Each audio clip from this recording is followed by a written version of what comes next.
Patuloy naman ang pagpapalaganap ng pamahalaan ng mga impormasyon ukol po sa panukalang Bangsamoro Basic Law.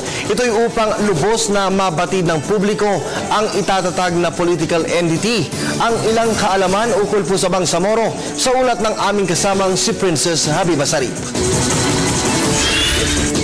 Sa pagkakabinbin sa Kongreso ng pagsasabatas ng Bangsamoro Basic Law, patuloy pa rin ang pamahalaan ang pagsuporta rito. Sa katunayan, sila pa ang humihikayat sa nakararami na intindihin ito upang tumulong din sa pagkalap ng dito.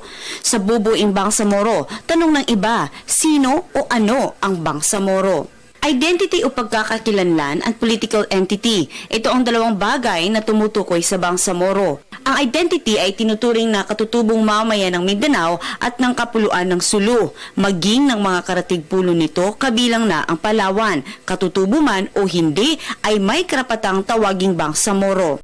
Ang kanilang mga asawa ay maaari ding mag-ascribe bilang Bangsamoro. Ang kalayaang magdesisyon ng iba pang mga katutubong mamayan na tawaging Bangsamoro o hindi ay igagalang.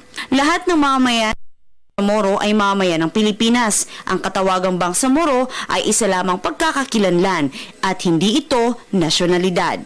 Sa usaping political entity, Bangsamoro din ang tumutukoy sa bagong autonomous political entity kapalit ng ARMM. Ang mga probinsya at lugar na kasama sa Bangsamoro Proposed Core Territory ay ang mga sumusunod, kasalukuyang ARMM, Cotabato City at Isabela City, 6 na munisipyo sa Lanao del Norte, 39 na barangay sa loob ng 6 na munisipyo sa North Cotabato. Bago pa man ito pinal na maimplementa sa Mindanao, dadaan ito sa isang roadmap na nagpapakita at mekanismo tungo sa pagtatatag ng Bangsamoro.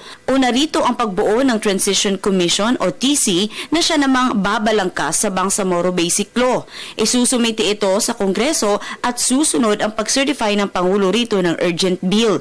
Panglimang hakbang ang pagpasa ng BBL sa Kongreso na susundan naman ng plebisito na isasagawa sa mga sakop na lugar. Ang binuong Transition Commission naman ay automatikong mabubuwag sa sandaling isabatas ang BBL.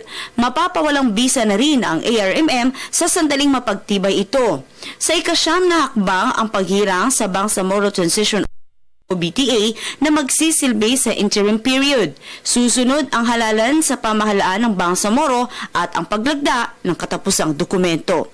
Ang landas ng binuong roadmap na ito ay inklusibo at makamamamayan.